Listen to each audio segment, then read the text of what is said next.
Assalamualaikum warahmatullahi wabarakatuh. Kembali lagi bersama saya Naufal Maulana. Pada kesempatan kali ini saya akan menjelaskan tentang teori pengantar akuntansi kelas 10 ya. Dari Bu Dwi Harti, penerbitnya Erlangga. Jadi kita jelaskan pada bab 1 ya. Yang pertama ini ada pengertian uang. Saya bacakan ya. Secara umum uang adalah alat tukar yang dapat diterima umum dan mempermudahkan proses tukar menukar. Berdasarkan hukum, uang adalah benda yang telah ditetapkan oleh undang-undang sebagai alat pembayaran yang sah. Selanjutnya, syarat uang. Suatu benda dapat dikatakan sebagai uang jika acceptability and cognizability. Jadi yang pertama dapat diterima umum atau acceptability dan diketahui secara umum atau cognizability.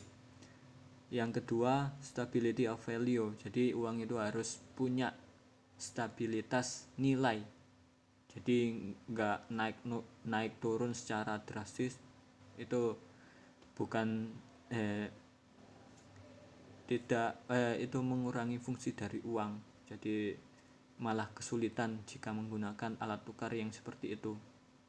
Jadi harus stabil, biar kalau tidak stabil lebih pada fluktuasi yang rendah ya, bukan yang tajam habis itu anjlok dan sebagainya. Itu bukan satu syarat uang gitu. Selanjutnya, elasticity of supply. Jadi uang harus dapat mencukupi kebutuhan dunia gitu. Yang keempat, portability. Jadi bisa dibawa kemana-mana gitu. Portable. Yang kelima, durability. Uang harus dapat bertahan dalam jangka waktu yang lama. Jadi saat disimpan itu tidak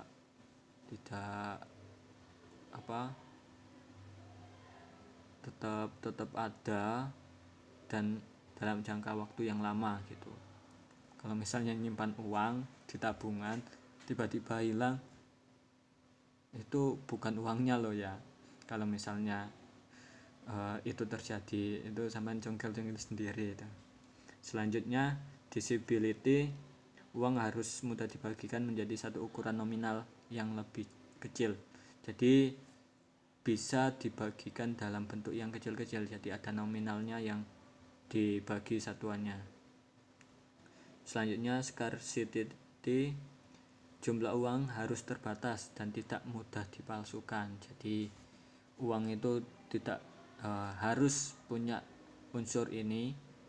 Kalau tidak, stabilitas harga dan sebagainya ini akan hancur kalau misalnya mudah dipalsukan gitu kan.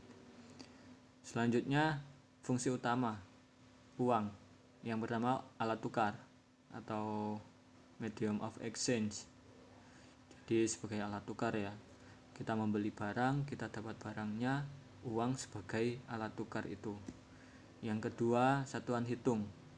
Jadi ada hitungannya, ada nilainya dalam uang itu gitu. Yang keempat, alat penyimpan nilai. Jadi uang itu dapat digunakan untuk mengalihkan daya beli dari masa sekarang ke masa yang akan datang. Jadi orang dapat menyimpan uang gitu, menyimpan uang dan dapat digunakan pada suatu hari nanti ya, paling tidak setara lah kalau misalnya enggak naik ataupun turun ya. Selanjutnya, fungsi khusus sebagai satuan nilai. Sebutan sebagai fungsi uang sebagai satuan nilai antara lain satuan hitung atau dan ukuran nilai. Selanjutnya, standar nilai dan denominator nilai. Selanjutnya sebagai alat tukar, yang ketiga sebagai alat pembayaran utang, yang keempat sebagai alat penimbun kekayaan. Selanjutnya jenis uang. Uang berdasarkan nilai yang terkandung dalam bendanya. Uang penuh yaitu uang yang bahannya sama dengan nilai nominalnya. Itu gini ya maksudnya, kalau misalnya ada uang itu bahannya sama dengan pembuatan nominalnya, misal 500.000 ya, misal ya 500.000, itu bahannya untuk membuat satu uang itu, misal logam, itu bahannya 500.000. Nah, itu uang penuh namanya. Selanjutnya uang tidak penuh berarti nilai intrinsiknya tidak sama dengan nilai nominalnya. Yang ketiga uang tanda. Uang yang nilai nominalnya lebih besar dari nilai intrinsik uang itu sendiri. Selanjutnya berdasarkan bahan yang digunakan. Uang kertas, uang logam. Ya, selanjutnya berdasarkan lembaga yang mengeluarkannya. Ada uang kartal, yaitu uang logam dan kertas. Hal ini kalau di Indonesia ya berdasarkan Undang-Undang Bank Sentral nomor 13 tahun 1968. Pasal 26 ayat 1. Bank Indonesia mempunyai hak tunggal untuk mengeluarkan uang logam dan uang kertas yang disebut hak oktroy. Jadi hak ini yang membuat Bank Sentral Indonesia itu dapat mengeluarkan uang. Selanjutnya uang giral. Menurut UU nomor 7 tahun tentang perbankan tahun 1992 adalah tagihan yang ada di bank umum yang dapat digunakan sewaktu-waktu sebagai alat pembayaran. Uang giral. Contoh uang giral itu ada cek. Cek itu surat perintah kepada bank dari orang yang menandatangani uang untuk membayar jumlah uang yang tertulis dalam cek sebagai pembawa ataupun nama disebut dalam cek. Jadi cek ini sering digunakan ya dalam perusahaan.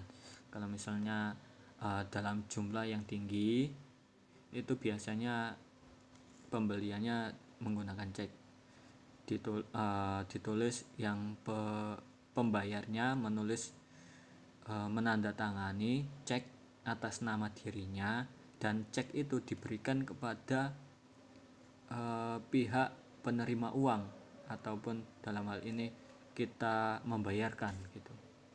Jadi cek itu ditukarkan dengan uang di bank terkait. Ini cek atas nama ini. Setelah itu kita mendapatkan uang gitu.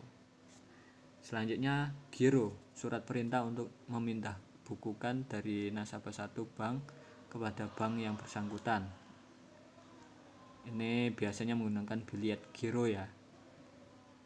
Selanjutnya kartu kredit, itu alat pembayaran pengganti uang tunai. Jadi